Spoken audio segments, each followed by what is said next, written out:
If we don't take ownership over our time and attention, somebody else will.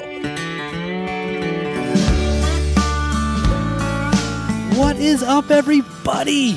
And welcome back to the Schooling Struggle Podcast. It is our belief that the only guarantee in life is that we're all going to struggle, and how we choose to embrace our struggles is what empowers us to become the best versions of ourselves. My name is Pete, coming to you from Vermont, snowy Vermont. And with me is my friend and co-host Todd Ellis, coming from Tacoma, Washington. What's up, Todd? What's happening, Peter? Gonna have some snow over there, are you?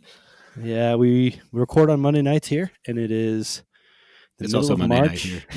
Just saying. It's like Monday afternoon there, isn't it? You're 3 hours behind me. Yeah, you're right. Evening. It's the middle of March, and they're predicting over a foot of snow tonight. My wife and daughter's school just called before we hit the record button to cancel. My school doesn't typically cancel until the morning, but I might roll the dice and stay up a little bit later tonight than the usual. Nice. What is later than the usual? Later than the usual would be sometime between 9 and 9:30 p.m. Whoa. Yeah. Nice You know word. me, I get crazy. Hey, Every now and again, I take a slice of lemon in my water. One time I even ate my pizza crust first. Whoa, was it stuffed or just standard crust? That's interesting. I've never had stuffed crust pizza before in my life. I want to try it sometime. Don't be fooled. It's not worth the extra, in my opinion. Do you do daylight savings times in the Vermont? I think maybe Arizona is the only one that doesn't. Yeah, there's like one state out there that doesn't. Yeah, I think you're right. Arizona. Yeah, we do it. Does it screw you up, the time shift? No. I think it's all mental. I think the longer we say to ourselves, "Oh, the time shift's affecting me. The time shift's affecting me," it's going to affect us. But I just put it behind me and go as if it didn't happen. Yeah. It seems to work all right with travel too, with jet lag and that type of thing. You just get there, and the time it is the time it is. You don't keep converting back to. Yeah. Like, I should be tired by now. No, yeah. That's interesting. Huh. Yeah, we can talk all day about that, but that's not what we came here for. So let's go. What do you got? It's funny. The name of our podcast is Schooling Struggle, and my goal tonight is to take you, Todd, back to school. Oh, don't do it. The anxiety is just building already. No, I think this is the type of school that you might be interested in. We'll see. So as you know, I've launched a new class in my school called Better Than Yesterday, where we focus on what I deem is the 5 pillars of health, the aspects of life that I feel that I have some control over. And then if I give credence to each day, I can be a happier, healthier person for the long run. And those that listen to the podcast know that those 5 pillars are sleep, exercise, nutrition, mindset, and connections. Connecting, being either with ourselves, with others, or with nature.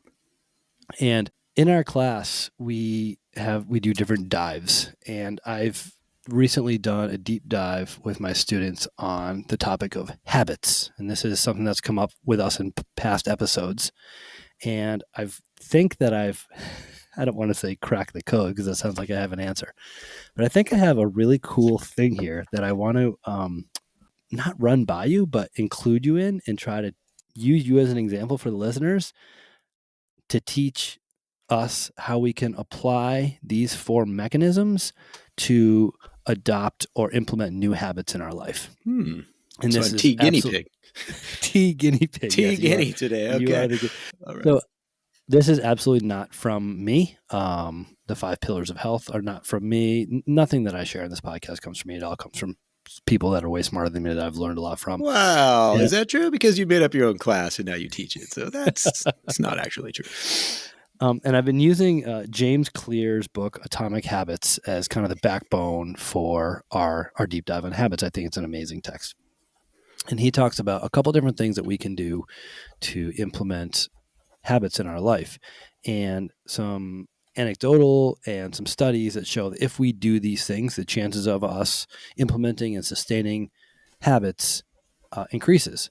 And if there are certain things that we do or don't do that can impact how long we maintain a habit, or if we are able to actually implement the habit and have it have an impact on our life. So I want to take you through the process that I've been taking my students through lately. And that is to walk you through these steps in real time with you as you answer questions as I ask them to you.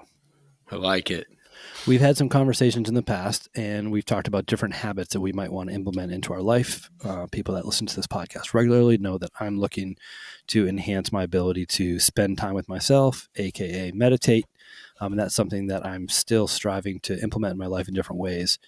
And you've shared with me a number of different things that you've wanted to implement or take on as a healthy habit that will enhance the direction toward the person that you're trying to be.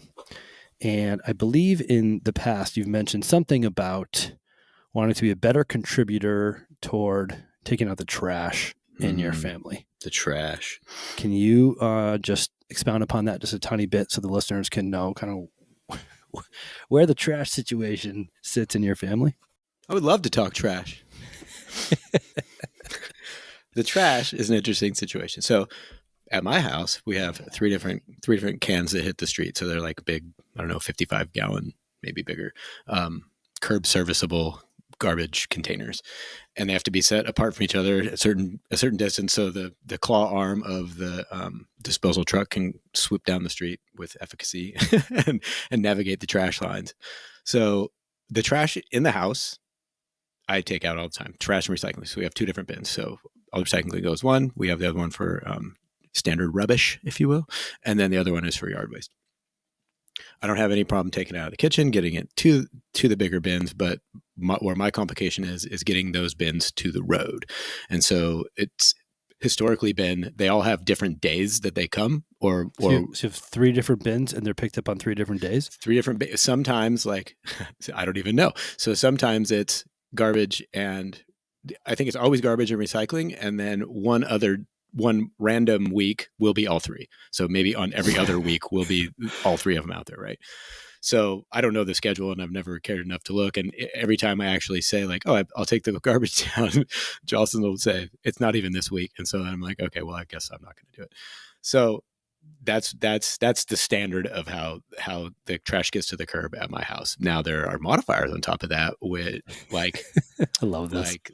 like the cat box. I don't like the cat. I never have liked the cat, so I don't clean the cat box. But I know that when I hear the kitty litter starting to be in sift, it must be the day before or the day before cat, right? So then I'm like, well, that's your guys' thing. So I'll just take out the garbage out of the kitchen and the recycling, and everybody else can just get everything where they need it, and then somebody, which is usually Jocelyn, will take it down to the road on time. So I don't know if that's helpful, but that's how the trash works. Okay, so in full disclosure, prior to the episode, I asked Todd if there was a habit that you'd want to instill in your life, what would you pick? And he said, I want to be more of a contributor for bringing the trash bins to the road. And I didn't know what that meant, so that was why I just asked for clarification. There it is. So because it's not a daily thing, this might be a little tricky, but we're going to try to roll with it anyway, and hopefully the listeners can kind of get the point. Okay, so one of the things that James Clear says is whenever we're trying to take on or implement a new habit in our life, it's really important that we identify ourselves as the type of person that does that. So the example that he gives is, let's say you're talking to 2 people that have been smoking for a long period of time, and they're both in the process of quitting or trying to quit. And neither of them have had a cigarette in a week. And you're standing outside and you offer them a cigarette. Person A says, oh, no, thank you. I'm trying to quit. Person B says, no, thank you. I'm not a smoker. The difference there could be subtle, but the likelihood of one person smoking is less than the other. Which one do you think would be less likely to smoke? Well, I've read the book, so the second one. Yeah, the person that says, I am not a smoker, they identify as someone who does not smoke. Whereas the person that says, no thanks, I'm trying to quit, they're identifying as, I'm still a smoker, but I'm trying to quit. And the example from my life is when my daughter was born, I quickly realized that I would not be able to work out at my regular time. And one of my non-negotiables for having a kid was that I'm going to continue to work out. So I had to switch my workout time from after school to right in the morning. My daughter was a good sleeper, and she slept till about 6:30 every morning. So I knew that I could get down there at 4:30 and work out from 4:30 to 6:30. And I learned about this back then, 7 years ago. And so I said to myself, before laying in bed at night, I am the type of person that gets up at 4:30. So when the alarm goes off in the morning, I've already stated the type of person that I am, and now I Yep. just have to follow through on that. And we're more likely to follow through on any new habit that we're trying to implement if we identify ourselves as the type of person that blank blank blank, and B, that we say it out loud to ourselves and or the people in our orbit, right? So as I walk you through this process, Todd, I'm going to first ask you to identify yourself as the type of person that blank blank blank. So you can go ahead and do that with me right now. Oh, okay. So you want me to assert that I'm going to take the garbage out? Is that what you're I talking want you to about? tell me, yes, that you're the type of Yes, person that takes the yes. garbage out when you need to take it out. I don't know if I would go that far. Let me derail this a little bit. Okay. So the reason that I answered the question the way that I did when you asked me initially before we started recording was because I know that it drives my wife crazy to have to put them down and then bring them back up. I think I see where you're So going. Yeah. I'm like, man, I want to help, but I just Okay. never have put enough emphasis on caring enough to figure it out. Right. So I would say that I'm the type of person that would like to help my wife with her frustration over the garbage can. Not necessarily. I don't always want to take the garbage out. How about that? That's a home run. And I hope that my students are hearing you say this and they're starting to think about it. And all the listeners going, oh, what's the real motivation for me wanting to do this thing? Yeah. Because I think it's that's not that, actually you want to be great need. at taking out the garbage. No. It's that you want to be a supportive spouse. Yeah. There's an underlying thread that makes me want to do that. It's not because I cannot wait to get the garbage to the curb. Like, I really don't care. Yeah. Yeah. Oh, that's awesome. Okay. So that's step number one. Number one, we identify ourselves as the thing. And then we say out loud to ourselves or to somebody else, I'm the type of person that. And the one that I'm working on in my life currently is I realized, so I had a roommate one time, and whenever I walked in the room to talk with him and he was on his laptop, he'd immediately close his laptop and make eye contact with me and start talking to me. And that really, really made me feel valued. And I realized after teaching for a couple of years that if I was on my computer or my laptop and someone walked into the space, I would just either keep typing and just say, oh, I'm going to finish this email real quick or whatever. And I didn't give them the respect that my roommate gave me. So then I realized I'm the type of person that closes my computer when somebody walks into my space. Just based on the way you felt, because he did that. Yeah. You remembered damn, that felt good. Yes. And I want to reciprocate to any student who walks into my space or a colleague who walks into my space while I'm on my computer. So there's an emotion attached to it. There's a felt sense of I'm giving you my respect.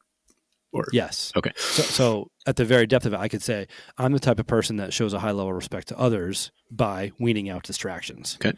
And this habit is I'm the type of person that closes my laptop when someone walks into my space. Good. So that's something I'm working on. And I'll say that to myself when I'm opening up my laptop in case someone walks in. And then I've already decided who I am, the type of person I want to be. And now it's just a matter of me following through. And me following through has a much higher likelihood of happening if I identify myself as that and B, am willing to say that to myself or to others, right? I'm saying it to you right now. So if one of my students walks into my space tomorrow and I don't close the laptop, they're like, yo, you said you're the type of person that blah, blah, blah on the podcast, and now you're not doing it. So it's an accountability piece. Yeah. So I got a follow-up question. Obviously you have, because I think you just kind of talked about it, but since we're talking about intention, have you ever intentionally had somebody come into your space that was approaching and you're like, I'm the type of person that closes my laptop, and they're like, what are you talking about? No. Oh, interesting. You should play with that sometime and see if they're like, No. What I have done is I've said to the person, I'm psyched that you're here. I really need to send this right now. Can you hold off 30 seconds so that I can give you my full attention? Awesome. And people really respect that. Yeah. So then I'll just finish the last word, period, sign my name and send the email, and then give the person my full attention. Nice. Okay. It's the same thing. Like I have to put in attendance during class every day, and that takes me like 30 seconds. And if a student comes up to me and asks me a question while I'm doing attendance, I've now gotten into the habit of saying to them, can you please hold on one moment? I want to give you my full attention, but I can't do that until I get the attendance in. Nice. Yeah. So step one, identify and declare how you identify yourself in relation to this habit. You just did that. You're the type of person that supports your wife through taking out the trash. So the next piece of this process is I'm going to ask you about what time of day would you be taking out the trash if you were to do it religiously? I mean, I would probably do it the night before, just so it's ready, and there's a lot of cars in my driveway, so it's easier to get things out the gate when there's nobody in the way. If you were to take it out the night before, ideally, what time would you take it out? I don't know, like 7 p.m. Okay. What are some things that you do every day around that time, around 7 p.m.? So a habit is anything that we repeatedly do. Mm-hmm. So what is something that you do around 7 o'clock-ish every day? I couldn't tell you. That's why I knew this was going to be a challenge with you, just because of Yeah. what I know about Yeah. how you go about your day. But I got to think, I know there's enough structure in your life that there is something that you do around the same time each day. I know your mornings start out that way. Yeah. It would probably be like the end of like closing out the day and understanding what I have to do tomorrow. So one of the hooks I would have is like, I have to check my calendar at work to make sure that I don't have to get up ridiculously early, like just to set my day in my mind before I go to bed. And if I could attach it to that, then I would be like, oh, I'm near there. So yeah, because you read the book, you're getting a little ahead. Yep. But yes, Yep. so you check your calendar for the next day before you go to bed. Mm-hmm. Okay. So what James Clear is saying is the next piece is to take a habit that you already do. And this morning, what I had my students do is I had them list everything that they do repeatedly between when they wake up and when they arrive to school. And then we did the same thing from when you arrive to school to when you leave school. And then we did the same thing from when you get home from school to when you go to bed. And I just had a whiteboard full of tons of different things that kids do. And they listed everything: brush their teeth, wash their hair, check their phone, check their email, take care of their pet, take their dog for a walk. They named everything. And if we attach a new habit to an old habit, something we're already doing, the likelihood of it happening is higher because that old habit is already in place, right? So you're telling me that the best time for you to take out the trash, if you were to do it regularly, would be right after you check your calendar for the next day. Yeah, or around the same time. Yep. And maybe you could even put in that calendar as you check it, take out the trash. Like that could be something you could do. Yep, okay, for sure. Yep. All right. So the next piece to being successful with any habit is to be as specific as possible about the behavior, the time, and the location. For those that don't know, as we are recording, Todd always has a pen and paper in front of him. So Todd, what I'm going to ask you to do right now is to write these words: I will, and then put a long blank at blank. It's like Mad Libs. Yes, it is Mad Libs. In blank. Okay. Underneath that first blank, I'd like you to please write the word behavior. So now it says, I will behavior. Mm-hmm. At, and then underneath the next blank, you're going to write the word time. Mm-hmm. And then you have the word in, and then you have another blank, and under that last blank, you're going to write the word location. Behavior, time, location. So I will blank at this time in this location. Okay. So now you're going to fill that in based on the exercise that we're doing right now.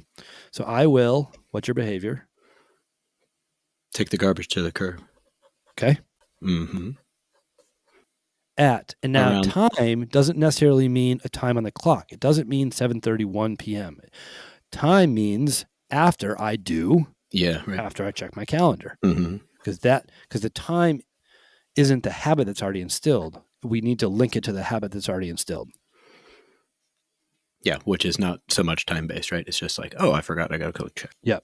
So like if I'm trying to remember to take, I had a student this morning say he started taking a multivitamin, and we can talk about the efficacy of multivitamins. Sure. But his time is, I'm going to take my multivitamin before I brush my teeth, because brushing his teeth is something he does every morning. So to link that vitamin, that new habit to the old habit is much easier than saying, I'm going to take my vitamin at 6:30 a.m. every day. And now with everybody having phones and reminder apps and calendars and everything, it's even more helpful. Okay, so I will take out the trash after I check my calendar, and then the location at my house. Yeah, right. Yeah, at my house. Okay. Got it. Go ahead and read that sentence to me. I will take the trash to the curb after to the street. How about that? The other thing you could do is you could find out from your wife or the website what night you need to take the trash on this day. Yeah, right. Yeah, on this day. So that that could be part of the location or the setting as well. Okay, so step one, we've identified ourselves as a helpful spouse, and part of that identification is saying, I'm the type of person that. Step two is you've created this sentence, I will, with the behavior, at the time, in the location, and you've linked that to an old habit. So now step 3 is to start what we call stacking habits. And that's creating a chain. That is, and yours is a little bit different because it's not a daily habit, but with doing the daily habits, you have more frequency. So there's a higher level of opportunity to be successful with the habit, but we want to stack the habits. And the first goal is to get 3 in a row. So for you, it would be 3 trash truck visits in a row. It's not 3 days in a row for you because of your particular habit, but for my student that wants to take a multivitamin, it's 3 days in a row. That's the goal, is to stack the habit. And once we have 3 in a row, we've officially created a chain. And the goal now is not to break the link in the chain. What does Mr. Clear say about if we break the links? I'm not that far in the book. Oh, okay. Because this is typically where things, at least for me. Oh, I didn't even give a plug. It's neurodivergent celebration week. So all this is in my brain. Because that's usually where it falls apart for me. So yes, I will have forgotten, and then I'll say, "Man, I broke the chain," and then I'm like, beat myself up about the chain being broken, and I'll never go back. Yeah. So the goal is not to beat yourself up and just to start fresh. It's the same thing with people that are trying to change their diet, right? Anything, it's like, oh, I messed up at lunch, the whole day shot. I'm done for the rest of the day. I'll try to start again tomorrow. Nope. Yeah. Let's try to start again the next meal, whenever that is. Well, if you find out a little tips or tricks in there about how to like not beat yourself up, that would be the biggest one to know. So for me, just to have patience with yourself. Yeah, like that's really tough. Yeah. And one thing I tell my students is, in this space, you're not allowed to say about yourself what you wouldn't want someone else to say about you. So you almost have to treat yourself like you treat someone else, which is kind of interesting. You can't interrupt the thoughts in their head. They're like, I won't say it, but man. Yeah. But, okay, cool. Yep, got it. So as far as tactical pieces go, every one of my students made their sentence today. Mm-hmm. And when we get back in school, I'm going to ask them to turn to the person next to them and then to me and verbally state the type of person they want to be, and then state their sentence. And then we're going to keep track of how their chain goes and how they stack their habits. Yeah, that's interesting. I went to this workshop one time. I think it was mindfulness based. There was a group activity, a pair activity. I think it's called dyads, maybe something like that. Have you ever heard of this? So no. You and me are face to face. We sit down. It's even better in actual proximity to another person. You sit down face to face and you begin with, I'm the type of person that, or have you ever heard of this before? And then you volley back and forth. So the first person sits quietly and the other person goes for like, I don't know, it seems way longer in real life because you're like, why do I have to talk about? So, but you drill down, it's kind of like the 5 whys, because I'm the type of person that cares about, people. I'm the type of person that, but they all build on that same thing. Right. And before you know it, it's like peeling the onion back about why you think you're that type of person. And the other person just sits there and listens. And then, you switch parts. And then the second part is you go back and you ask them clarifying questions about one piece that they said. It's an interesting thing. If you ever get a chance to do that in class, I can send you some stuff about it, but it's really cool because there's no metrics by which to measure the efficacy unless you're tracking somehow, right? Like each kid will have their own thing, but if they can be accountable in that extra way to another person, it's like, did you do the thing? Are you this person now? It's really cool. Yeah, that's cool. Yeah, it's pretty cool. I wanted to share this with you with an attempt to share with the listeners something really tactical about trying to start a new habit. Yeah. And so my question after this was, how do I use this to quit or to stop? And he says in the book that there's not bad habits or good habits. There's just effective habits that move us closer to the person that we're trying to be. Interesting. And so I could easily say to myself, I'm the type of person that doesn't lose a calm demeanor when my daughter has a public tantrum. Mm-hmm. But you can't really predict, the time and the place of those types of things. So, what tactical pieces can I put into place to try to kick a habit that is not moving me closer to the person that I want to be? I think, interestingly enough, I don't think we talked about this before. Like these things are all great, and like I'm sure it works. Like there's science behind it. Like I've read the book and I've had it work for myself. But I think the interesting part is it's hard to get people to sit down and not feel foolish about looking at the things that they're intentional about, or even what am I intentional about? Because a lot of times it's just a blank, right? Like, I don't know. I'm intentional about getting my homework done, or I don't know. I'm intentional about drinking coffee in the morning. But what does that really mean? And then how do you move towards that? Or is it even worth moving towards? Like, that's the other part, right? So, Yeah, it's funny that you mentioned that, because our quote of the week this week is, if we don't take ownership over our time and attention, somebody else will. yeah. And I was talking to my students today about that, and about, if you think about the course of your day, what determines your actions? And at any point during your day, if someone says to you, "Why are you doing that?" and you say, "Well, I don't know," there's a good chance that maybe somebody else is taking control of your actions, or you're Yeah. beholden to someone else, whether it's a social media app, Yeah. whether it's your friends determining, what you're doing for you, whether it's a boss that you don't like, or a coach that you don't like, or maybe a boss that you do like, or a coach Yeah. that you do like, or an awesome relationship that you're in, or a really crappy relationship that you're in. What is determining what gets your time and attention? Or Yeah. someone told me, like, what is it that you're broadcasting? What are you kind of putting out to the world that you're doing with your time and attention? Hmm. I think that's a really interesting thing. And I certainly could answer that question. Well, I don't know, just because that's what I feel like doing right now, or It's the way it's that's what always done. Yeah. what my friends are doing, or that's what I'm. Yeah, it's really challenging, I think, to be incredibly intentional with our time retention. Then for me, it's also exhausting. Like, I get home from school, and I know my time and attention can best be spent doing certain things, and sometimes I just don't want to do those things, and it's just easier to do the easy thing. Yeah. And of course, it keeps coming back to what we Mhm. want now versus what we want most, Yeah. and that mantra that seems to keep coming up in my life over and over again, and particularly when we have these conversations. And the question also often becomes for me, how exhausted do I want to make myself striving to use my attention in the way that maybe I think is the best, but I don't always follow through with that. Yeah. Well, that goes back to the I'm beating myself up piece, right? When you were talking about that, I was thinking, I mean, there's obviously, once you start looking at what you're thinking, there's always going to be something else to think about. But I thought to myself, like, one of the answers, that I come up with often, or I find myself near, is because if I don't do it, nobody else is going to do it. Or if I want it to get done, it's going to have to get done. But that's not really an answer, because that doesn't go towards your intention, right? Like, that's like a different kind of, like, almost like a pity hook, right? Like, oh, because it won't get done unless I do it. You know what I mean? And so it's like, yeah, it's interesting. I'll often use that as an excuse not to do the important things, right? So we have the urgent things, and we have the important things, but oftentimes the important things are not Oh, necessarily urgent, right? So when I come home from school and my daughter says to me, "Daddy, will you come over here and play horses with me?" The amount of mental energy that I need to use to play horses with my daughter is immense, right. especially at 4:30 p.m.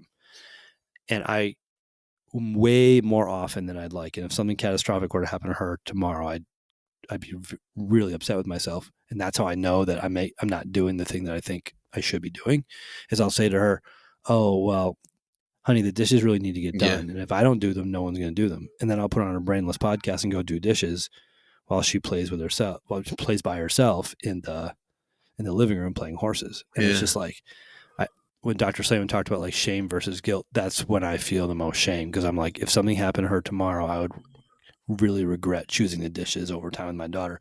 But at some point, the dishes do need to get done. And one part of parenting is modeling doing the chores and doing the things to, Yeah. Right. to live The a life where necessities. things Yeah. need to get done. But I think, yeah, maybe the dishes might be urgent, but time with my daughter is more important. Yeah. And But then how do do you I, reconcile that, right? Like, it sounds like you balance it in your mind with, I still have to do the dishes. Yet I know that I would feel this immense shame if this thing were to happen. So is it like 3 days a week I can intentionally go play horses, or you know what I mean? Like, because that seems yeah, like something that would oftentimes be, I'll start doing dishes and I'll just feel so much shame that I'm like, "Pete, like, get over there and play horses. like you say you want to be a good father, like, So you go do be a use good that as a father." tool. Yeah. Okay. That's Yeah, what I was and wondering. like, I think with certain aspects of my life, definitely not all, but with certain Yeah. aspects of my life, I can maintain that 29,000-foot view in real time. I can say this is not the most important thing that I should be doing right now, but oftentimes, like, the energy, and it's usually more mental energy. Yeah. Physical energy I can go all day, but the Yeah. mental energy to do certain things is really challenging for me. Well, And I have the a investment, hard time right? with that. Like, it's beyond time. It's actually, as terrible as it sounds, it's toil, right? Like, I know the capacity that I'm going to have to pull out to play horses, and I could get X amount of these chores done with the same band. Like it's the spoons theory, right? Like I only have so many spoons in a day. I can only do that many things. So Yes. Yeah. interesting. And yeah. 5 to 10 minutes of playing horses gets her what she needs, Yeah. Right. and I almost even feel bad saying that because it's like, it should also be what I need. I should need to spend time with her, and I've been around enough kids to know that her desire to spend time with me is fleeting. Yeah. And at some point that's not going to be the top desire of hers, is to play horses with me. And I need to maintain that. Yeah. Well, at least cherish it while it's here. Because someday you'll be like, you're ready to play horses. She'll be like, we don't do that anymore. Or do you want to do anything? No. Can you please bring me to so-and-so's house? Or that, right? Yeah. We touch on, we kind of dance around this thing every once in a while with like, and I think I said it the last time, or one that I was editing recently, like there's no book for that parenting. And it's only in the chance that you get to look back that you realize that you missed it, right? It's like a hindsight thing. Hopefully it's not, but it's interesting. I wish there was a way to ask children in a meaningful way that was simple to answer. What do you find most? I think you did this once. What do you need the most from me? Like even in the simplest, right? Yeah, I'll ask her that. Yeah. And some of the answers are really profound. Yeah, I bet. Like, and it's simple. She's like, I'd like to spend time with the family right after dinner instead of you going to do dishes right after dinner. Yeah. Okay. Yeah. Interesting. And then you can stack those habits because those are the most meaningful ones. So maybe for people who can't identify the things that are most intentional, you can ask people around you, like those people who mean something to you, or that perhaps you wish you had a better relationship, or however it works. What would it be that you would like from me that would make it most impactful to you? And I think that would be a way to pull yourself in there. Yeah. And another thing that I can remind myself in that moment is, yes, this might take a ton of attention for me to play horses. I've shared with you that saving and investing is an important aspect of my life. Well, that's what that is. Like this might take a lot of my energy, but I'm building a bond with you. And getting back to the habits thing, he talks a lot about in the book about, if you do this small habit once, it's not really going to change the trajectory of your life. And if you do it twice, it's still not really. But let's say you did it 5 days in a row. That's a small gain. Let's say you did it for a month, and then a year, and 10 years. So let's say just 10 years, I spend 10 minutes with my daughter playing whatever game she wants. That's going to evolve as she gets older, versus doing the dishes every single night for 10 years and never spending that 10 minutes with her. Yeah. Where does that get my bond with her? Where does that get my relationship with her down the road? Yeah. But that's hard you only see that because of your maturity, right? Like it would be very hard because most people don't ever start. I mean, just to see that is one thing that's amazing. To actually go towards it or be willing to approach it, that's a whole nother piece, right? Yeah, and that's where and what I need to do. Yeah. So that's the habit. So my students ask me, Mr. D, what's your habit? Mm-hmm. And I say, I'm finding that when I get home, I want to just put my phone away. Like I literally want to turn it off and put it in the spare bedroom, which is a room that nobody really goes to in my house, and have it there until after she goes to sleep. And I've shared this in past episodes, and I just struggle with that. It's like, I just got to do one email or just one post, or my high school buddy sent me a text say during school I wasn't able to answer. I want to reply to his question or whatever that is, and I just will go to it multiple times. Yeah. So I will put my phone away when I get home from school in the spare bedroom and keep it there until 7:30 p.m. Like that's what I need my statement to be. I'm the type of person that spends time with my family, spends intentional time with my family when I get home from school. That's what I need to be. So I need to say that. I need to commit to it. I need to stack that habit, create a chain, and follow through. And it's just a matter of it happening. Yeah. On the rewind part, the undoing bad habits, I used to smoke a lot of cigarettes when I was younger, probably up until my 30s. I don't know. And one day I got up and I was coughing so hard because I smoked cigarettes. I was like, I can't do this anymore. And I said, every time I want a cigarette, I'm going to go run. I remember you sharing that. Some people, and they're like, what? And I was like, every time I want a cigarette, I'll just go run. Didn't matter if it was around the block. Didn't matter if it was up and down the street. Sometimes, I mean, obviously it grew over time. But then I was like, I no longer need to smoke a cigarette because I know every time now I'm going to go run. And if I don't feel like running, then I'm not just going to let myself off the hook and go smoke a cigarette. I'm just going to not smoke a cigarette. So it just slipped right into, but it was one of those, you're right. It was driven by intention, but I was able to undo a lot of things. And I've used that as a map. Like I quit drinking so I can go do CrossFit, or like I always take one vice and I replace it with a physical vice that's going to completely take me out of that mindset. And it usually works out. So that would be another interesting thing to explore. Do you ever get a yearning to smoke a cigarette? Yeah, I'll smoke. I have one friend, his name's John Daniels.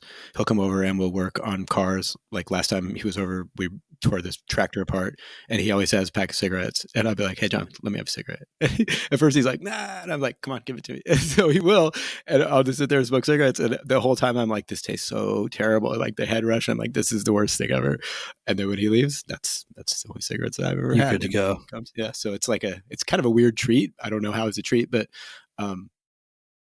I think that it's meaningful. It's like he knows that when we get together, it's going to be, he's going to have, I don't know if he feels that way, but like, this is what we do. And we've been friends for so long that we just know that we can merge back together. And those are the things that we do. So yeah it's interesting. But I do feel guilt about it. My wife's like, "You out there smoking cigarettes?" I was like, "Only when John's here. Like, it's a big deal. I see him like once every 2 years. No big deal." So, he does talk about the Atomic Habits book about every habit that we have. There's a reason why. There's some sort of reward that we get from doing the thing.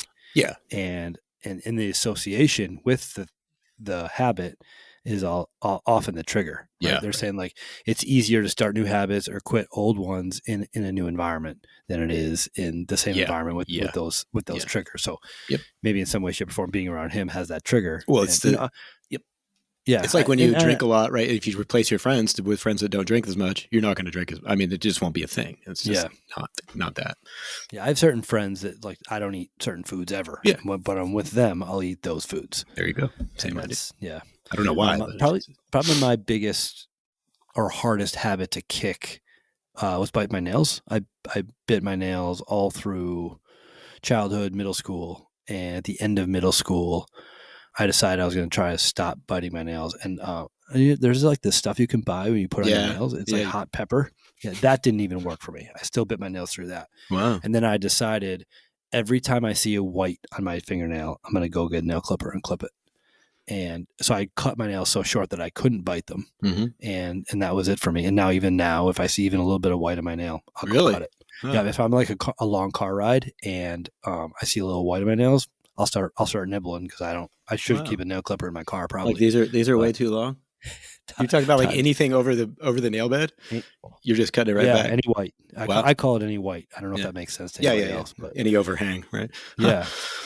So it's just that interesting preventative. Like I can't bite my nails if my nails are never long enough type of thing. Yeah. Right. Works out fine, right? Weird. People are weird. Yeah. Whatever. So I don't know if it's a takeaway, but the steps again. Identify yourself as the type of person and whatever that habit is, and then say it out loud to yourself and to others. The other thing you could do is you could write that statement down and then put it in sticky notes around where you're going to see it, especially in a place that might be a trigger for the thing. Yep.